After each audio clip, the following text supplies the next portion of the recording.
It's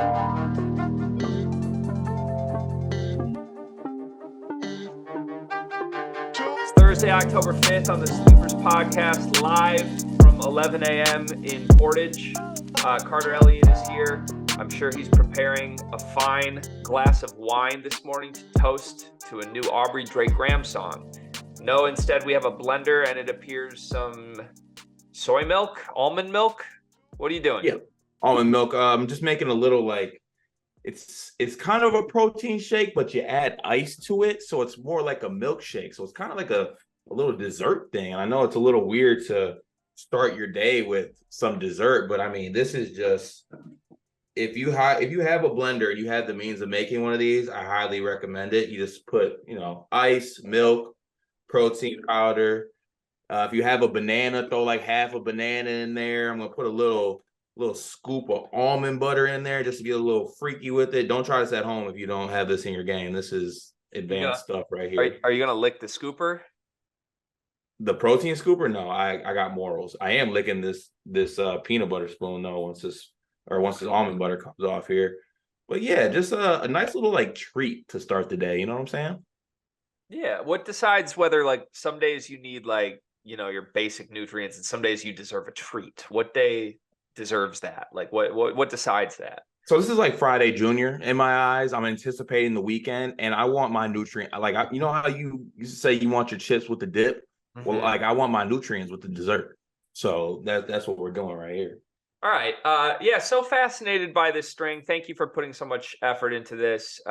Really wonder if anyone enjoys this. I know we've had some comments that they do. I feel like you greatly enjoy this, but we are not a cooking podcast. I'll be honest, there's no chance I stop this unless it truly affects the actual, I don't know.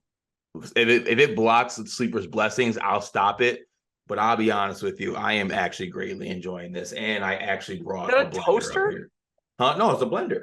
What did you just move though? What's that? Oh, that's the bottom of the blender? Yeah, it's the bottom of the blender. Got it. Okay. I thought it was a toaster. Look, I'll be honest. I like probably 95% of the bits that you do. I hate this bit. I don't enjoy it. I don't find it entertaining. I don't find it funny. I take a little pleasure in the surprise of it every day, and I take a little pleasure seeing how much fun you're having with it. But I just got to imagine most of our viewership watches this, or you can't hear me? Oh, you're just saying you can't hear. Sorry, I was blending it up. What'd you say? I despise this. Can we get to the show? Yeah. Can we get to the show? What's the Carter Elliott comment of the day? Okay, my comment of the day is there was a very sentimental one yesterday that struck a chord with me, and I sent it to you, and I want to pick that as the comment of the day. So let me pull that up really quickly here. This comment came from Steve Prio. Carter and Greg, quick shout out to all your abilities to watch your Sleepers pod nightly on YouTube. Been a huge fan of the Brewers baseball for about 50 years since my family moved to Milwaukee in 1974 when I was just 6 years old. Them losing in round one of the playoffs tonight had me in a sad, sad place. Had me and Greg in a sad place as well as Brewers money line and Brewers over 3.5 ticket holders. I apologize. 75 minutes later, after watching tonight's episode, it helped turn that frown upside down and move on. As always, well done, gentlemen. P.S. Greg, digging the produced shirt on the show tonight. That helped improve my mood as well. Boiler up, hammer down. I love that. Absolutely love that. Thank you for that comment. I mean, I don't think this is a surprise to anybody, honestly, that's watched us for a while. We actually enjoy sentimental things. We really appreciate when people say nice things to us. It means way more than you know, because there's a lot of times, especially since we started doing this daily, it used to be once a week. It's if it doesn't go well this week, whatever. We only do it once a week. This has kind of become a part of our identity now, I think, as people. And I prioritize this over pretty much everything that's not my wife and daughter, everything else in my life. And, some days, when you put videos up and they only get a couple views, you kind of just feel is anybody watching? Does this actually matter to anybody? And, we got a lot of really nice people in our Discord that support us and consistently let us know that. And it means the world. And it means the world when we see new faces and new names in the YouTube comments as well. So thank you for that sentiment. We appreciate it. Yeah, it's always good to get that mixed in with the stop recording from your mom's basement and are you guys sniffing glue?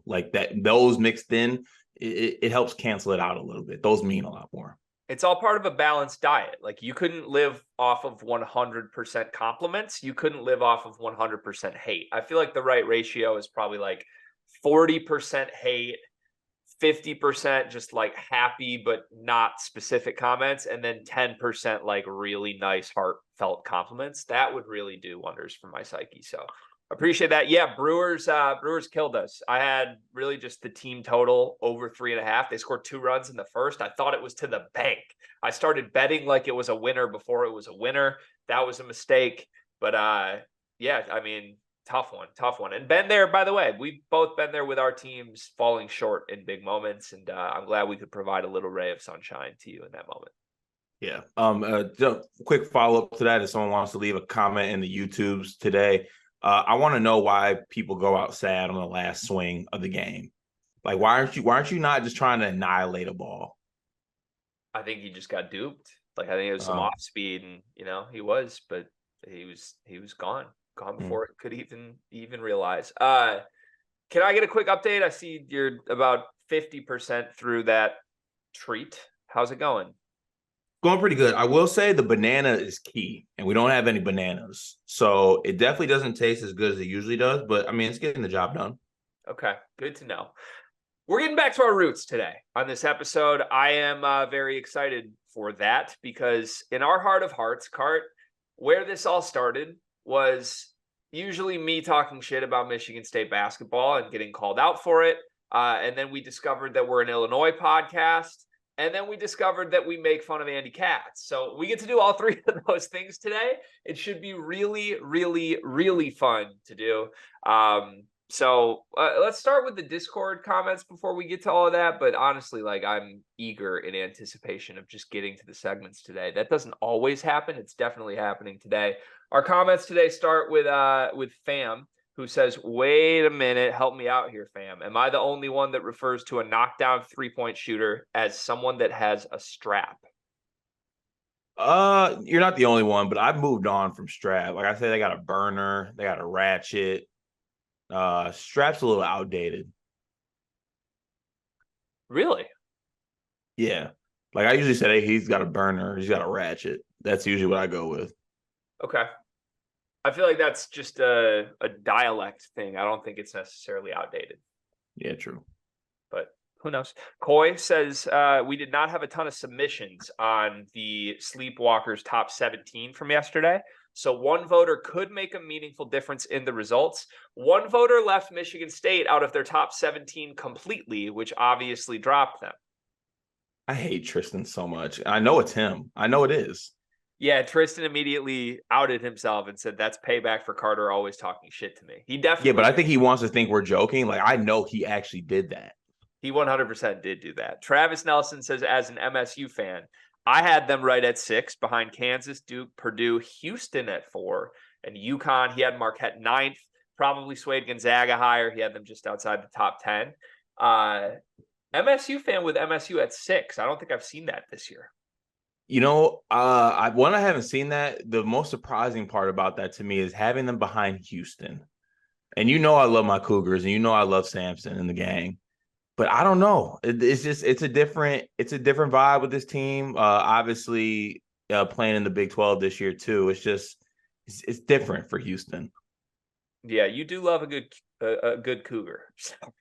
I knew right when I said that. I didn't know if you were gonna say something like during it or make a face during it or wait till afterwards, but I knew what was coming once that was said. Well, I had 3 different routes I could go. I was gonna ask you, do you love Cougars? I was gonna say we're a very pro Cougar podcast. You love Houston basketball. I love my wife, who's 2 weeks older than me.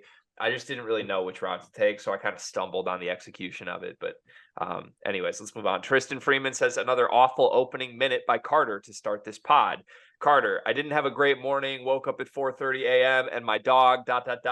Tristan, oh no, is he okay? Carter, he didn't want to go back inside. That's all. I mean, I already explained the rest of the story in the Discord. There was more to the story that I didn't get into.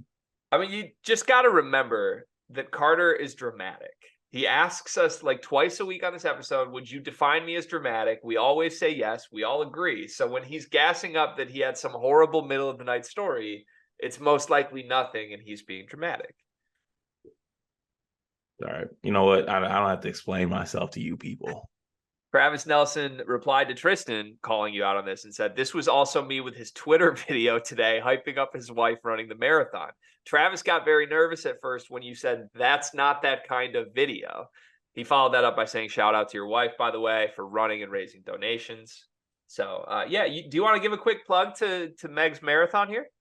Yeah. So my wife is turning 30 next week. And of course, when you turn 30, what else is there to do but run the New York Marathon and raise money for charity? Because that's what everyone would do. But yeah, she'll be running the New York Marathon on November 5th. And the charity that she's running for is the American Cancer Society. So for her birthday / leading up to that, she's just been asking for donations to the charity to support the team that she's running for when she goes to New York on November 5th to run the marathon. And that's like her 30th birthday adventure / journey. Yeah, that's incredible. Shout out Meg, Queen Meg. We love her here. Also, like, so much respect for the run grind that she has been on. Like, Bro, you got to be, honestly, I tell her almost every day when I hype her up, but I support her. But I'm also like, you're out of your damn mind for doing this. Like, why are you putting yourself through this? And she's just such a resilient, like, go getter, I can do anything person. It's crazy to me. If I started saying I was going to do a marathon within a week of the training, I would have just quit. And the money I raised, I would have sent it back and said, you know what? I had to let everybody know I let y'all down. I can't do this. It is what it is. yeah, I've been on my own little run journey, as people that follow the program know, and we've got our group text, the four of us, and I was a little proud, like, oh yeah, I'm running now, like mile a day, and then I'm checking in with Meg on what she's doing. She's like, and like, oh yeah, I'm in the training portion. We're at 11 miles this week. I'm like, oh my god. Yeah, it was tough on Sunday. She had a 18-mile run. I believe it was. Yeah, 18. And I was like, she needed somebody like next to her, and I was like, I'll take an e-bike and I'll go next to you. And I'm like complaining because the seat's kind of hurting my butt, and the battery ran out at mile 16. I'm like, God, so I got to actually ride the bike. This is bullshit. Meanwhile, she's like next to me eating salt tablets and dying basically. So I felt bad, but supportive husband award for me. There's a lot of mental willpower in this. I really have so much respect for Meg and what she's doing, and anyone who runs this stuff, because like, people like to throw out like, oh, you can do anything for 30 minutes, right? Like, exercise, you can do anything for 30 minutes. First of all, no, you can't. It's hard. Okay. Like, there's a lot of hard things you don't want to do for 30 minutes. Second of all, when you go from 30 minutes to like, no, I'm just going to go run for the next 4.5 hours, insanity. So I wish her the best of luck. I also want to go on record. I have not donated to Meg's cause, keyword yet. I'm a big buzzer beater guy. And my intent fully here is to come in with a buzzer beating donation. Shout out to Connie, by the way. Connie donated yesterday. Connie did donate. She was very excited about that. She called it out on Twitter. So, but yeah, just know if this makes its way to Meg, don't worry. I'm not hoeing you. I'm full supporting. You will get a donation from me and the Waddell family, but it's buzzer beater style. So it's fine. I haven't donated yet either. Okay. Well, you're doing your part, supportive husband, though. I assume you're going to be in New York, like, are you going to paint your chest like Team Meg or anything like that? I don't know. I'm going to make some type of game out of it. I'll say maybe like a power hour or something. Who's going to be like viewing with you? Like, do you have a crew that's there to support Yeah, because Meg's sister and Meg's friend are running it with her. So like her family's going to be there. A couple of friends are going to be there. And then I don't know, from the looks of it, I guess like the New York Marathon is just like a big ass party for like everyone who's just like spectating. Oh, wow. That's pretty cool. So I'll report live from there. Cat in the Big Apple. Wow. Not a big New York fan, to be honest with you. Yeah, we've talked about this offline. I don't want to get too much into it, but you and I think, agree on that city. We'll see. We may have to. I mean, if all goes well, we may be in that city a couple times this year, though. Just saying. Basketball Jones called you out. Hashtag clickbait cart. I said this man really doesn't even try to. He's just an innate clickbaiter without realizing it. That's true, by the way. That sucks. It's great for the brand. It's just wild. Guy came in from the sky in the comments and said, I would never divorce Caleb Love. He's a big Caleb Love guy. That's Guy's one downfall. Kind of scares me. Travis Nelson is with him, though. He says his guilty pleasure is that he loves watching Caleb Love play, especially in the 2022 tourney. The 2022 tourney was fun to watch, I will admit. Everything else, I don't know. Define fun. I mean, the only element of fun was that he was the one expelling Coach K, right? Like, oh, well, no, that second half against UCLA was fun. And then a day later, we were treated to the second half against Kansas. Was that fun? No. I think it went second half against UCLA into putting Coach K into Kansas. Well, I will never forget where I was at for the second half of Kansas. I literally was looking for a hard hat in the tunnels of the Superdome because I was worried I was going to get hit with a stray jumper. Tristan said, let's play One Gotta Go, Michigan State basketball edition. First of all, great game. I'd like to do this on a recurring basis, Tristan. I officially appoint you as the person in charge of coordinating this once per week. One Gotta Go, Michigan State. Between Jeremy Fears, Cohen Carr, and Xavier Booker, who do you cut from the team this season? For this, so were there any parameters?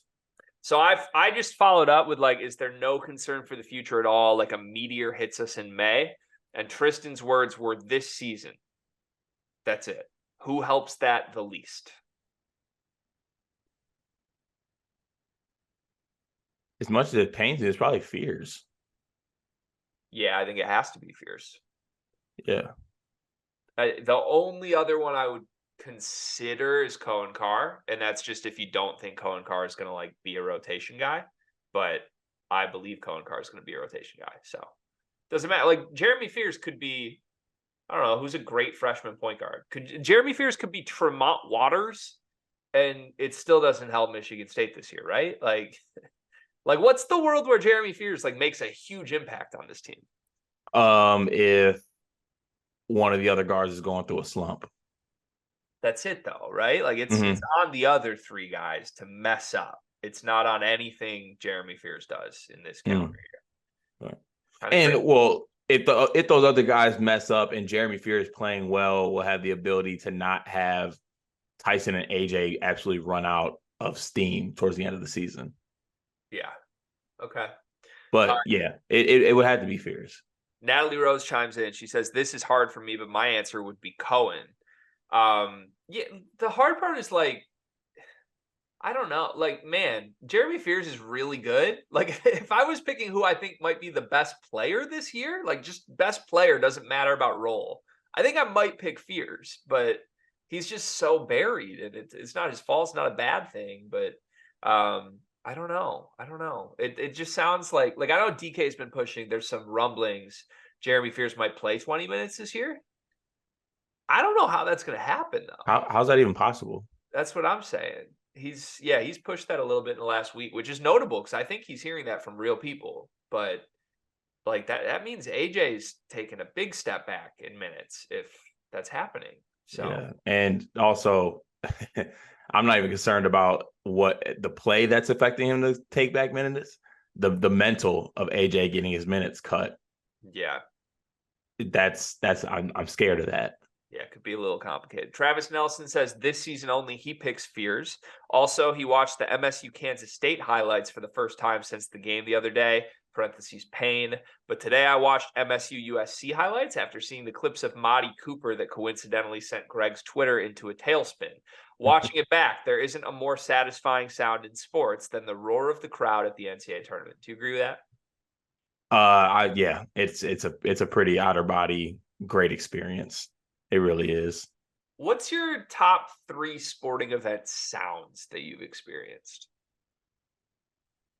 See, I don't know if this could fall in the sound category, but that Michigan football game, like the roar of the crowd when Kenneth Walker scored that last touchdown was ridiculous. Honestly, that first that Tigers game I went to, like a walk-off homer in a playoff baseball game, that sound was electric. And then I'll put like March Madness. Okay. Yeah, I think I am a little lower on the sounds of March Madness here because like I've had the luxury, the privilege of being at a couple Final Fours the last couple of years and going as a fan earlier times of my life. And the obstacle that holds it back is the crowd is like 90% neutral. at these. That's what I was gonna say. Like if we have other sporting events like baseball games, it's all basically that crowd. Like it really has to be like either like Michigan State in Detroit situation or just a classic game. Like if you get, Coach K's career on the line, then of course it's electric and there's a buzz, but there are like national championship games that are just kind of dead crowds in college basketball. And dead crowds in huge venues that can't even fit, or that fit so many people that it's impossible for it to be like super duper loud. I'll tell you what's going to be on this list though, when the Lions go to their first playoff game and it's a home game. Ford Field is going to like blow up. 100%. Yeah, I think the best crowd I personally have been to is well, actually, I would put Mackey up there. Our trip to Mackey was crazy. I think that was easier than a Final Four that we've seen as far as environment sounds go. Maybe that's not what Travis was originally coming from, but yeah, my other one would be Tigers playoff game. I didn't go to one as legendary as you did, but I've been to a couple of those and just insane. Like there's something special about like an elimination win or go home game, and you got thousands of people behind one team and thousands of people against the other team. That's the best. It's also very special when every single moment of your life on Twitter and you're arguing about Michigan State front court and you get the same clip sent to you of your centers playing Joshua Morgan from USC. Final comment of the day is from Malik. He says, after watching some practice film on Spartan Mag, the two exhibition games hold more value in where the team is as a whole. I'm surprised I didn't see Garrick Norman have an interview. And to Carter's dog story, once again, you forgot your shorts. And I didn't forget my shorts. Well, I did forget my shorts. I forgot my drawers and my shirt and everything else. But also, I'm very excited that, did you see it was announced that the exhibition games will be on BTN? Like they'll be streamed. Oh, I did not know that. That's fantastic. Yeah, the Tennessee game will be on BTN. One of the other exhibitions might be like on the classic subscribe to BTN Plus for 1 month and then forget to delete it type situation. But I think the Tennessee game is actually going to be streamed like on actual BTN. Nice. That's fantastic. Okay. Great news. I also have a quick Garrick Norman theory. If Malik's going to throw his name out, can I throw a crazy theory at you? Yeah. I think Garrick Norman's going to redshirt. I think it hasn't been publicly said, but I think that's a done deal. That's my personal body language PhD talking. I think he's going to redshirt. It's great. I feel like that word, you just don't see it anymore unless it's like an injury type situation. I know. I wouldn't do it either, but they don't really have him anywhere at media day while every other single player is. Yeah, but I don't think we can. I don't know. Like what's Izzo had the very pointed quote about he's going to play 11. There's 12 guys on this roster. Like I think there's some weight there. I'm just saying it's a theory. My tinfoil hat is on. I think. Yeah, but you can't just say that when your theories come true all the time. Now I'm thinking. I think I think it's just like they're looking through, like the coaching staff is just like, how are we going to get this guy on the court? Like they got to play Akins, Booker, Carr all at the 3-4. Like Norman might not even be big enough to be a 4. So is he really going to take minutes from any of the guards? No way. Yeah. And honestly, I think the concept of him redshirting speaks to his value. Like, spoiler alert, Trey Holloman didn't redshirt. Jackson Kohler and Carson Cooper didn't redshirt. You don't redshirt guys you're not super worried about the futures of. You redshirt guys you think could be special. I think there's a chance they do that with my young bull Garrick. I like that angle. We'll see what happens. All right, good day. Comments, appreciate you. Let's get to our segments today. Back to our roots. We're gonna start. We're gonna start with Andy Katz. Man, our good friend Andy Katz. Our good friend Andy Katz is back at it again with a list. And this made us redo our Thursday list because we've got our list guy making lists for us. And originally, I'm not going to lie, I had set out to be petty and make a little list that would feature Carson Cooper on it with some players who have comparable stats to him. I think that may end up seeing the light of day at a certain point. But we had to scrap that, and now we have a list coming out today of Andy Katz's best lists of all time, because Andy Katz's top 10 small forwards list is ridiculous. I'm going to read some names for you. Tristan Da Silva, John L. Davis, Grant Nelson, Jamison Battle, Tyler Wall. Jamison Battle and Tyler Wall, 2 top 5 small forwards in the country. Then Harrison Ingram, Tucker DeVries, Trey Mitchell, Cohen Carr, who's not even going to start for Michigan State, is 9th on his top 10 small forwards, and Johnny Furphy for Kansas. Man, oh man, Andy Katz does it again. I love this list. Straight up, I love this list. How do you feel about this list? No. You can't just say that and then not. Why do you love this list? Because I genuinely think this is a bit now. And Okay, it is though. We can confirm it's a bit. It has to be, right? It has to be. I just think it's a bit. Like I'm not even going to go so far as to say like it has to be. Whether he's intending to do it or not, it's a bit, and it's genius. It's genius. Andy Katz's list is now the number one thing we're talking about today. It's going to get referenced on every single college basketball podcast everywhere. Every college basketball media member that I know retweeted this and engaged and interacted with it to say how stupid it is. I think it's genius and I love it. I want to come on record. I am supporting Andrew Katz in this. He's crushing it. I quote tweeted yesterday and just said, great list, Andy. Like, I think it's a fantastic list, man. How else can you explain Cohen Carr at 9? Like, how can you explain Tyler Wall, who doesn't even play small forward at top 5? It's a genius list. It's better than any list we could have come up with. I mean, when you look at it, 994,000 views on this list. 170 reposts, 170 quote tweets, 1,300 likes, multiple bookmarks. I mean, it's just hilarious to me when you go down this list. And I will say this: I'm actually not mad at Tristan da Silva being one on this list. By the way, I you know how I am about my buffs. Like he's a really, really good player. I'm not mad at that. I think you can make an argument that he's one of the best small forwards in the country. But then he just throws in. Is he a 4 though? Aren't they all 4s on this list? No, I think da Silva's a 3. Okay, I would have defined it. But that's the thing for me. Like Grant Nelson, not a 3. Jameson Battle, not a 3. Tyler Wall, not a 3. Trey Mitchell, not a 3. Cohen Carr and Johnny Furphy, not going to start. Like John L. Davis, a point guard. Oh shit, I even missed that. Like, what? Yeah, what? I just look, man. I don't think the college basketball world needs more lists that are serious lists. I really don't.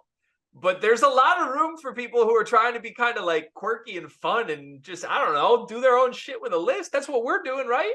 That's why we got a list guy named Guy in to come provide some entertainment value to people. And we try to have a semblance of respectability. Like, we want real names on our list, but we want to have fun with it too. Andy Katz doesn't care. The audacity of this is incredible. And it's not just like, oh, poor little Andy. Andy's got an intern posting this list, right? No, this is the official March Madness account, knowing they've got gold in their hands. Like, they're treating this man like he's their franchise player. Give him the rock, let him get out of the way, and get our 990,000 engagements yesterday. It's incredible. It's incredible. I need to see how far he can push it, though. Like, you know how he has some small forwards mixed in here? I need a center list with just all point guards. Yeah, like, truly, that's what I want. I want this to keep getting more and more ridiculous until, like, he's not even naming college basketball players. He's naming, like, superhero villains. Like, it would be fantastic. I just want to say, like, Andy, if this somehow makes its way back to you, it probably won't, because you have millions of people engaging with your mentions right now. Andy, I support you. I see what you're doing. I think you are the best in the game at what you're doing. Don't listen to the haters, Andrew. We are your friend. We are your supporter. You're an inspiration to what I want to do in the list game, Andy Katz. Thank you. That's crazy. Can I get a quick, who is your best small forward in the country? It's not Tyler Wall. I can tell you that. Trey Jackson? I mean, shit, Trey Jackson probably belongs on this list. I think Trey Jackson's a better college basketball player than at least one name on this list. And I won't name the name, but you might have to name the name. I'm not going to name the name, but there is one name I think Trey Jackson is a better basketball player on in this list.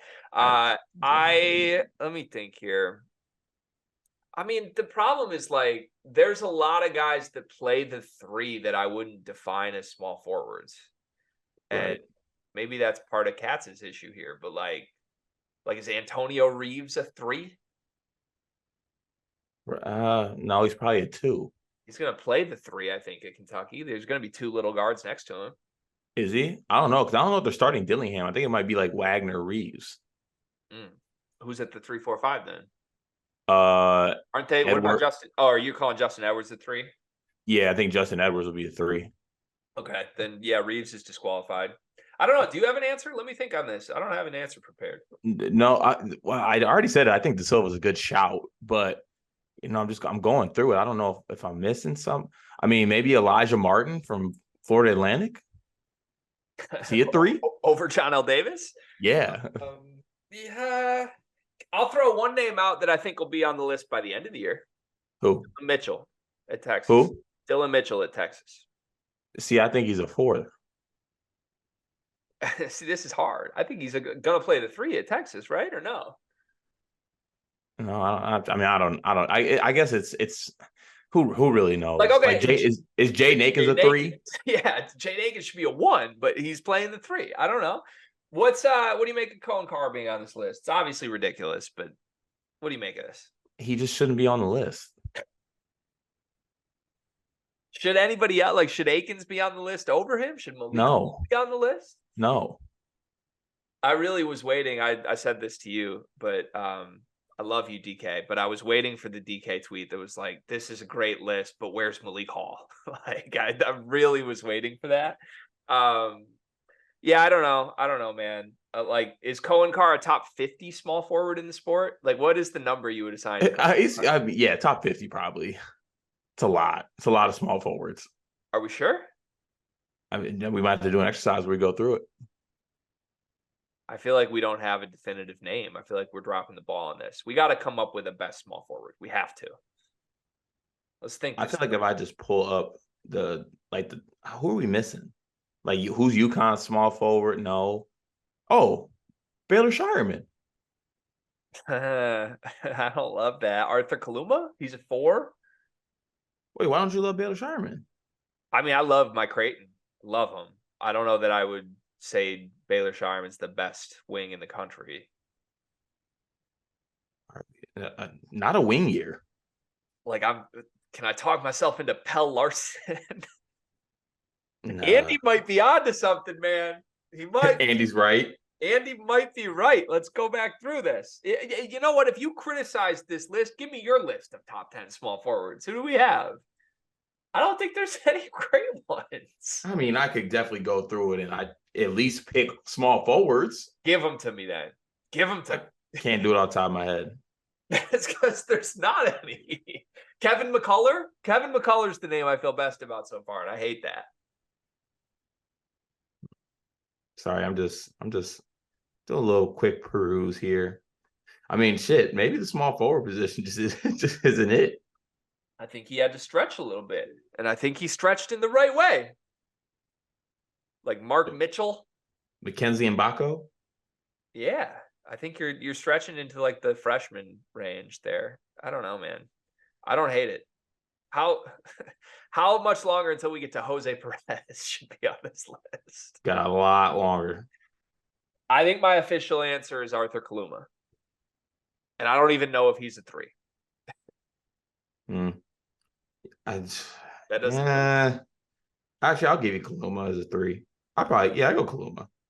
But as we've said for years, we don't know if Arthur Kaluma is the best bad player or the worst good player in college basketball. So yeah, shit.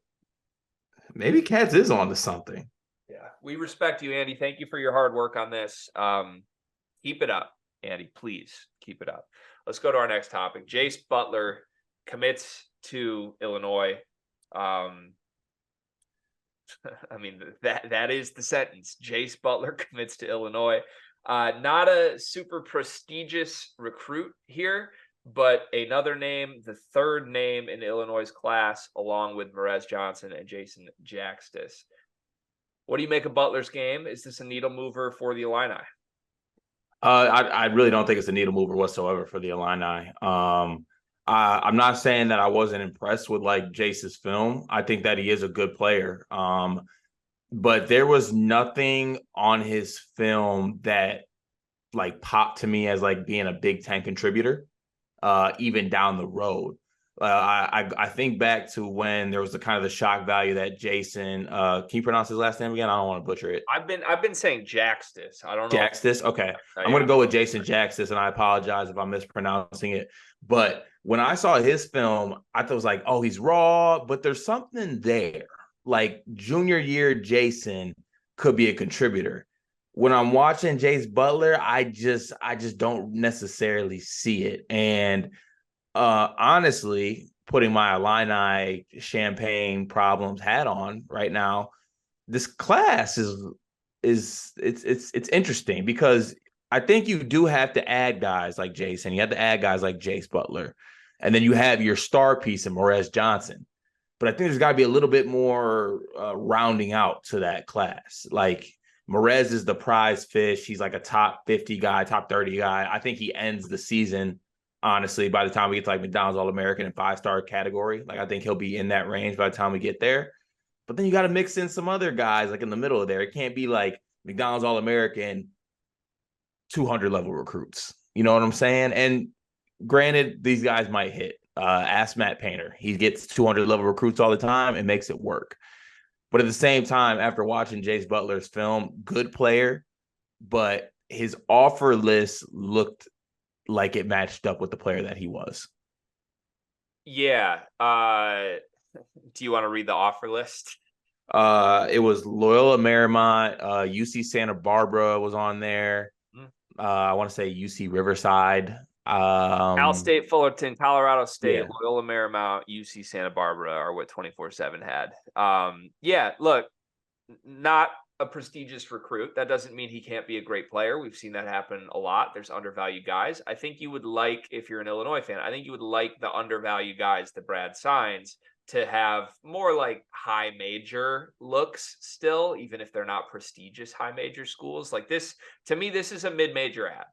And I don't know that that's necessarily a bad take for a program of Illinois stature. Like you got to get program guys. Your goal should be to have a mix of star talents, impact guys with, maybe one per class that's just going to be a 4-year chemistry culture guy and wants to buy into what you're doing. Lord knows, like with how much turnover Illinois has had under Brad Underwood, like there is value to guys who are just going to come in, put their head down, work, and not have an ego that says they need the ball in their hands. That said, I don't see anything in Butler's game from the film that I've seen that tells me he's going to be a good player in the Big Ten.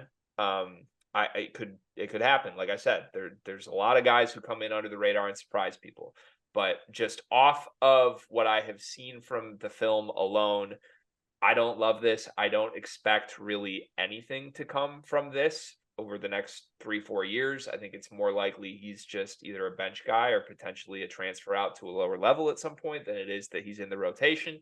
The more interesting thing to me here, I want to play a quick little game. And I want you to give me a grade. I want to go year by year, recruiting classes that Brad Underwood has signed going back to 2020.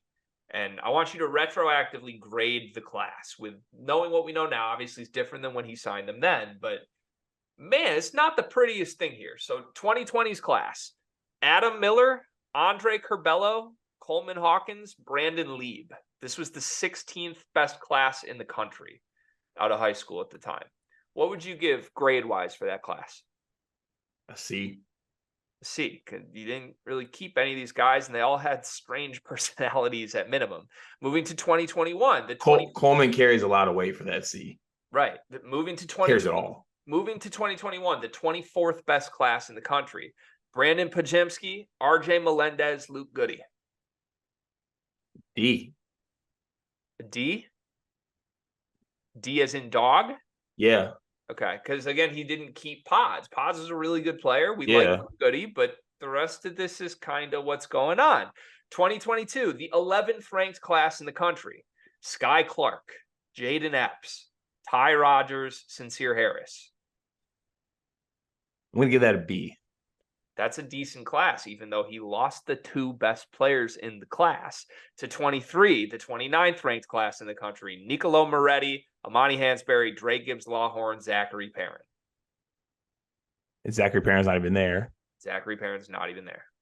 I guess a lot to be seen with that, but a C? Are you seeing what I'm seeing here before we even get to 24 of Morez Johnson and now these other 2, Jason Jaxtis and Jase Butler? Like, look, he's had top 25 classes in the country every year he's been there pretty much. Over half of the classes leave Illinois and they go to other schools. That has happened every single class for the last 4 years. Half of them leave. Most of the time, it's the good players that leave. Coleman Hawkins is like the only guy that he recruited himself that has become an impact player for Illinois. And now the numbers are starting to shift a little bit. And I know something about a coach who recruits at a high level and starts to slip, right? I'm watching that play out in real time with Juwan Howard, who had top 5 classes in the country for 3 straight years and now can't sign anybody. Brad's fall off isn't that dramatic here, but he's not signing top 25 classes right now. Like Jase Butler and Jason Jaxtis do not belong in a top 25 class. I would look at this class from last year. I like Gibbs Lawhorn and I like Hansberry, but Perrin never showed up. He wasn't a big time ad. I don't think Moretti's ever going to have a big role on this team. So I see the caliber slipping. And I think while the caliber is slipping, I don't think the turnover is going to start slipping. I think he's still going to lose half the players in his classes because he hasn't been able to manage a locker room once since he's been there, since the Kofi Coburn, Trent Frazier year, when both he had a generational talent and a generational leader in that locker room. He doesn't have that anymore. Here's what I'll say, though. I think that though it is obvious that players are leaving and there's no retention going on, do you have to give Brad some credit to kind of being like, maybe, oh shit, these aren't the guys that are going to get it done. I got to recruit over these guys, or I got to transfer portal over these guys, and that's why they're leaving. Like he's fixing his mistakes. I don't know. Like, look, if you can land Terrence Shannon, obviously that's a win. Everybody that's an Illinois fan in their right mind would say Matthew Meyer hurt the team last year. So I guess let's see what happens this year. Like, is Justin Harmon going to come in and be great? Is Quincy Guerrier going to come in? Danger was good too. You had a Danger at the portal. Danger's a good ad, yeah, for sure. But like, I mean, look, man, he's building rosters that are 80% portal ads. And the good recruits he has had have left the program. They've had some off the court issues, I would say, between the ears that have been unique. I mean, we like the class this year, right? We like Amani Hansberry and Dre Gibbs Lawhorn. We like them. Yeah. What's the over-under on how many of those guys leave the program in a year? I'm taking the over on 1. I think or so. I'm taking the over, like if it's set at half, like one player leaves. I'm betting that one leaves. We're hammering. And that says something. Okay. I'm not trying to come in doom and gloom, but it just like this Jase Butler ad really made me look at Illinois from a bigger picture because they're always having competitive teams right now. They've had very talented players. As long as Terrence Shannon's on this roster, they're going to make the tournament. They're going to be a good team. Terrence Shannon's leaving in a year. So I'm just a little surprised. Like we're talking across the Big Ten. Indiana has all this recruiting momentum right now. I tweeted yesterday, I got some shit for it. Jace Howard followed me immediately 20 minutes after I tweeted Mike Woodson's doing what Juwan Howard was supposed to do. I'm seeing it slip a little bit for Brad too. And that scares me because he'll still own Michigan. He'll still be competitive in the Big Ten, but I kind of fear what happens if he doesn't have the elite talents because I still think he's going to lose players. Yeah. I don't know. It's just, you got to know how to navigate it too. And I just don't. And I feel bad blaming Brad sometimes, but at the end of the day, he's who recruits these guys. And he probably knows that maybe some of these guys might have a little bit of ego, and a little bit of something different going on between the ears. But, that can backfire when it doesn't work out. Yeah. And it's backfired just immensely. It really has. Like the drama that's the Real Housewives of Champaign, the drama that surrounds this program. I don't care what like any Illinois fans say. Like I know a lot when we were talking about it, like you guys are just pushing this narrative. You guys are just pushing this agenda. No, there's no other type of drama around college basketball programs like there is around Illinois. No, there's not. And look, if we were making a list of players in the Big Ten this year that are most likely to cause drama, the number one name on the list is an Illinois player.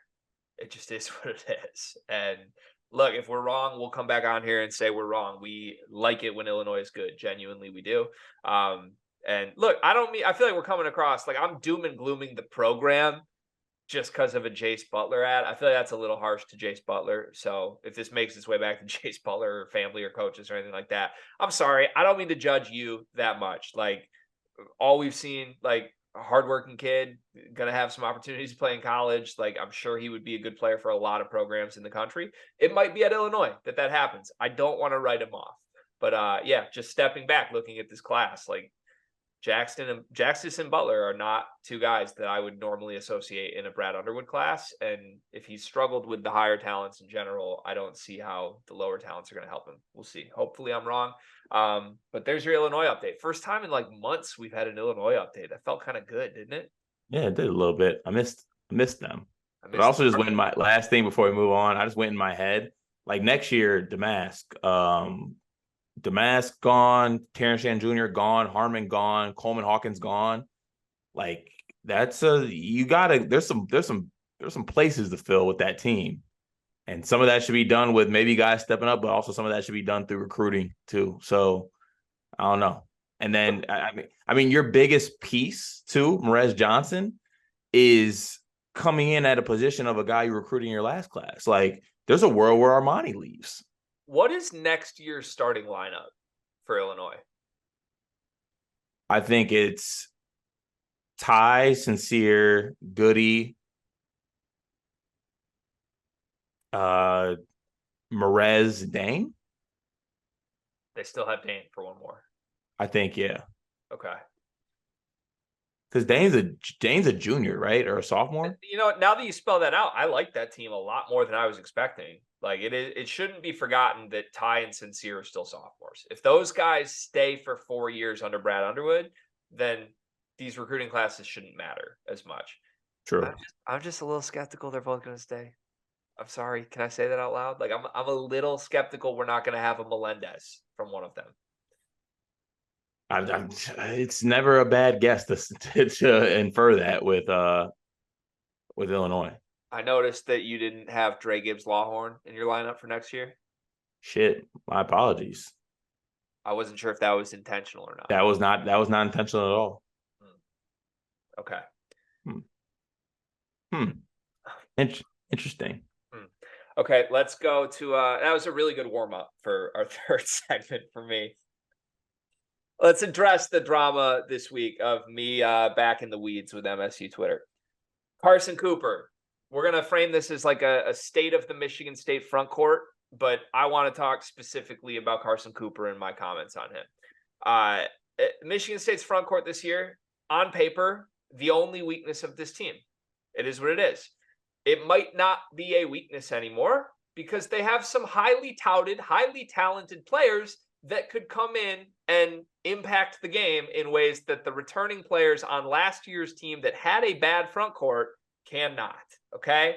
Of course, we are talking about the returning players being Mady Sissoko, Jackson Kohler, and Carson Cooper. I put them in that order because that's the order of prioritization they've had and should have based on the players that they are. Mady, Jackson, Carson Cooper. They bring in Xavier Booker, who, depending on who you ask, is either a 4 or a 5, will play some minutes at the 5. Maybe he won't. And Cohen Carr could obviously play a lot of minutes at the 3 or the 4. In my world, you want those two guys to play more minutes because they have higher ceilings and could help this team reach a level that last year's team simply could not, playing Mady Sissoko 20 minutes a game and sprinkling in Jackson and Carson. All three of those centers that are returning give you different things. Mady is the most steady. That's a terrifying thing to say out loud as a truth, that Mady Sissoko is the most steady. Carson Cooper shows great flashes, really bouncy, fun. Oh my God, I can squint and almost see Colin Castleton in him. That's true. For a third center, he's probably the most fun one I've seen in years. He's still a third center with some horrible advanced numbers. And Jackson Kohler really struggled on one end of the court last year. And offensively, it wasn't as good as we thought it could have been right away. So, look, none of these guys are finished products. I think Mady's pretty close to a finished product, honestly. But Jackson and Carson aren't. Those guys could take huge leaps. I'm not ruling that out. But it's going to take a huge leap for them to even approach what Xavier Booker already is. There's a McDonald's All-American coming into this front court, and everybody wants to downplay that guy in favor of a guy in Carson Cooper, who last season, Cart, had an 8.1% rebounding rate. That's lower than Alvin Ellis's career at Michigan State. Last season, he had a 4.6% block rate. That's half of Michael Peterson's block rate his final year at Michigan State. I get it. It's a small sample size. In that small sample size, he showed an ability to do nothing but catch and dunk, which quite frankly was an upgrade over Mahdi for much of the year. And he had some moments where he defended pick and roll well. That's true. But I got a bunch of heat this week. Where this is coming from, I got a bunch of heat this week comparing him to Colby Wallerman in the context that, I'm looking for Xavier Booker to have a Deontay Davis level impact on this team in year one. If you go back and look at that team Deontay was on, he played 18 minutes a game. That's it. I think that's about what to expect from Xavier Booker, maybe hopefully a little more if he's good. But Davis played 18 minutes a game on a team that had senior Matt Costello and then Gavin Schilling, Colby Wallerman, and Kenny Goins. That trio reminds me a lot of the impact of this Michigan State trio. Like Gavin Schilling and Mady Sissoko are physical guys who won't really lose you a game, but they have really low ceilings. Then you go down the list, Colby Wallerman and Carson Cooper, both coincidentally average 1-1, by the way. Third centers, like they're just third centers. They can earn you some minutes and they're hardworking guys, but they're third centers. Jackson Kohler, Kenny Goins, like guys that start slow, you're not thinking much of, but maybe 4 years down the line are really good, really important pieces of a team. That's the comp. And you would have thought that I lit Michigan State on fire with the way my mentions were upset with me for comparing Carson Cooper to a guy who averaged 1.1 points a game, which is what Carson Cooper averaged last year. So throw this to you. Is it disrespectful of me to compare Carson Cooper to Colby Wallerman in the context that I did, or is it okay? Okay, so I'll say this. I immediately thought it was okay. I literally did think it was okay because I've obviously said my feelings on it's baffling to me that we have spent an offseason saying we want the starting center to be Carson Cooper because he's eating 4,000 calories a day and he's up to 245 pounds. And he had a really good tip dunk against USC. And he did a great wall up against Kansas State. That's it. If that's the bar to be the starting center on this team, that's crazy. I don't want to be that's just it doesn't make sense to me. And then coincidentally, why this is going on, we're putting down the McDonald's All-American talent and we're already preparing for year 2 of the McDonald's All-American. Why don't we want this kid to be good? Why don't we want him to be the best front court player on the team? He's definitely the most talented front court player on the team. I don't even think that's up for argument here. And to be honest with you, Greg, in my eyes, like Xavier Booker, flat out, most talented. Carson Cooper would be second on my list, though, of bigs, just because I think that this is where I think there's a little bit disconnect on the Wallerman line for me. Colby Wallerman, I did not know was only 6'7". That's crazy. At least Carson Cooper is 6'10" with like a plus wingspan. Yeah. So he has at least more physical tools, I think, than Colby Wallerman.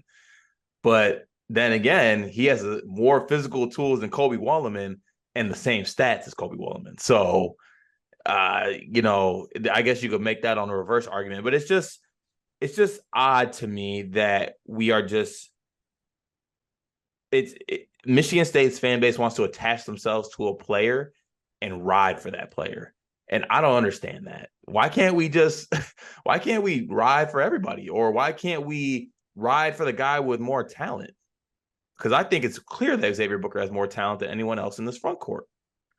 Yeah, it's interesting, like, who the fan consensus, and some fans don't, like, I don't want to characterize all fans, but there definitely is like a greater than 50% consensus that seems to gravitate to some players and push away others. Like they pushed away Joey Hauser for years, and Joey was great.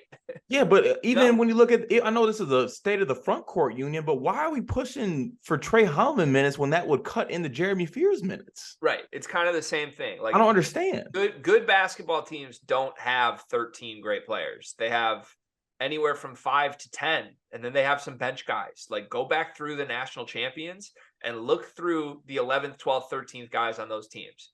Those weren't guys you're begging for them to put in the game over the better players. And to me, like, there's 2 guys on this roster that are that right now, Trey Holloman and Carson Cooper. And those guys might end up taking minutes from more talented players that are younger than them. And I'm probably going to have the battle all season long with Michigan State Twitter on, like, if that's a good or bad thing. I'm going to try not to complain much because I know this team's loaded. Like, as long as Fears is getting some minutes, I'm really not going to complain that much about rotations this year because he should play a lot of minutes and a lot of guys. But it's not disrespectful to compare Carson Cooper's impact to Colby Wallerman's impact. I get they're not similar players at all. They're not. It's a bad thing on Carson that his numbers and what he's done, his production are similar to Colby Wallerman. They were similar in prestige as quote unquote recruits. Where was Carson Cooper going to go? I'm sorry. And look, Izzo found a gem, right? He found a gem for a third center. That's what Carson Cooper is. And if you ask him to be more, it's okay. I've told you this so many times last month. It's okay to hope. It's okay to say, maybe 4 years from now, Carson Cooper can be really good and be a guy. It's not okay to act like he already is that based on last season, because he wasn't. He was a bad player on the position that was the problem for Michigan State last year. And the fact that they made the Sweet 16 doesn't erase that. And Carson Cooper did give them good minutes in the NCAA tournament. By the way, so did Colby Wallerman. Colby Wallerman played double-digit minutes in the Final Four. I watched it with my own eyes. He battled Jahlil Okafor. So I don't think it was a disrespectful comp. If Carson Cooper takes a jump this year, I'll kill the comp. As simple as that. I got some people being like, this is Tum Tum all over again. I don't think this is anything like when I compared Tum and Tyson Walker at all, because that one was coming from a place of praise to Tum Tum. Even if people don't want to believe that, I'm a Tum Tum guy. I thought he was a good player for Michigan State. This one is not coming from a place of praise. Sorry, Colby Wallerman. Sorry, Carson Cooper. You haven't done shit in your career. That's this comp. But this is what this is entrenched in. Just stop. There's hoping, and then there's just not talking about what a player is doing at the time you're speaking about them. At the time of that Tyson Walker and Tum Tum discussion, it was an argument. The stats matched up. Everything across the board matched up. After that, he completely broke out of his shell, started shooting the ball more. The comps went out the window. We said he's not Tum Tum anymore. So right now, Carson Cooper, I'm sorry, I don't know why I'm doing my head like this. Carson Cooper is Colby Wallerman. He will remain Colby Wallerman until proven otherwise. He might do it. If he does do it, you can tune into our daily episodes and hear us talk about how he isn't anymore. If he still is, you can tune back in again and we'll tell you that we were right and that he is. It's just not everyone is going to turn. Not everyone has. I think the one that annoys me the most, and I don't want to say this is everybody in the fan base, it might be just be one person. Someone told me, why can't Carson Cooper beat Matt Costello? My brother in Christ, one, you're not going to sit and talk to me and have a conversation and disrespect Sir Matt Costello like he wasn't one of the best Michigan high school basketball players of all time, okay? Carson Cooper couldn't play at Jackson Northwest, so he went to IMGB team. Let's let that be very, very well known. Matt Costello was a top 50 recruit. The whole country wanted Matt Costello. I don't know why it's just, why are we putting him on this pedestal that he should be this guy? If he does become Colby Wallerman, shit, it might be fine because Xavier Booker might be that guy and it'd be fine. Or Carson or Kohler takes a step, or Madi maybe takes a step. So it's not everyone can be that guy. That's not how college basketball teams work. Yeah, Mr. Basketball, Matt Costello. I can't believe I just got the Carter Elliott endorsement, but yeah, I think it was. I actually love this guy. I think it's Travis Mulhauser on Twitter, who I think his ad is something like Portis. Is that the guy that wants to fight you in Meyer parking lot all the time? Yeah, I love this guy, and he's been nice to me. We disagree on a lot of Michigan State related things. He's told me he agrees with things that I've said before. It's a cordial Twitter engagement. Some aren't. That is with him. I just couldn't disagree more with his disagreement with me on this. It's like if I have to explain to you the difference between Matt Costello and Carson Cooper, I'm fighting a losing battle. I'm just wasting my time on Twitter. And that's kind of how I feel with this. Again, if all goes well, Carson Cooper is the fourth center on this team.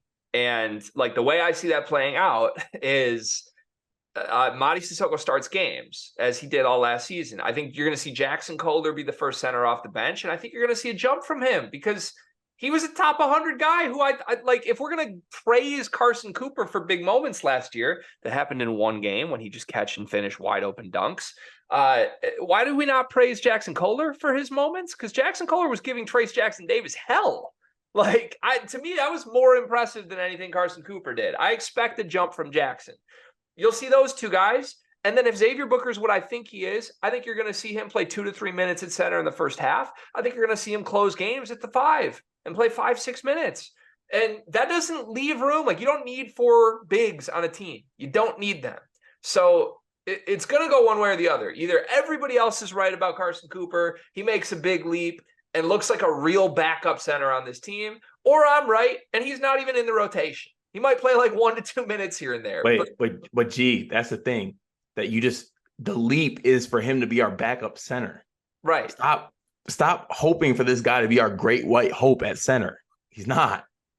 Yeah. And it's just like, I wish people would just acknowledge, like, I feel like there's a misconception that Michigan State's front court is good enough. It's not. The whole point is that they need different players. Like genuinely, let me ask you this genuinely.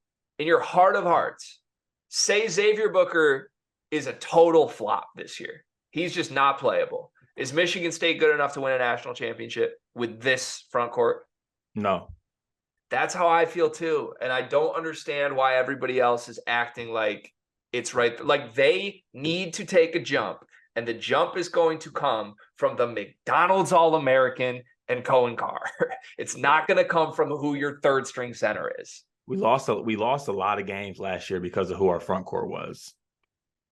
I feel like I watched a different front court than everybody else, but I'm glad you and I are aligned, my friend. I wasn't expecting alignment on this out of you. I appreciate that.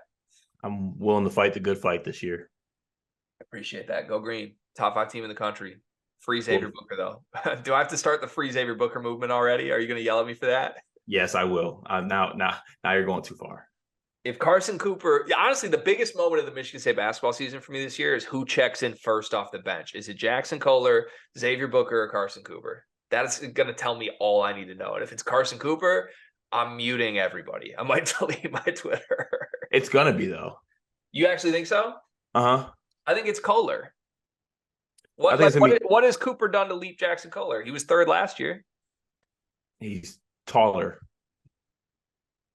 I don't like it. I've placed my stake on the Jackson Kohler side of this argument, while everybody else seems to have abandoned Jackson. It's the favorites. They play favorites. They like guys they shouldn't like, and they don't like guys that can actually contribute, in my opinion. That's how I view it with those guys. Also, last thing, we were talking about Trav, but he was gassing up like the big thing that he looked great in pick and roll coverage. And I said, no, he looked great in the clips that DK cut up that were just wide open dunks.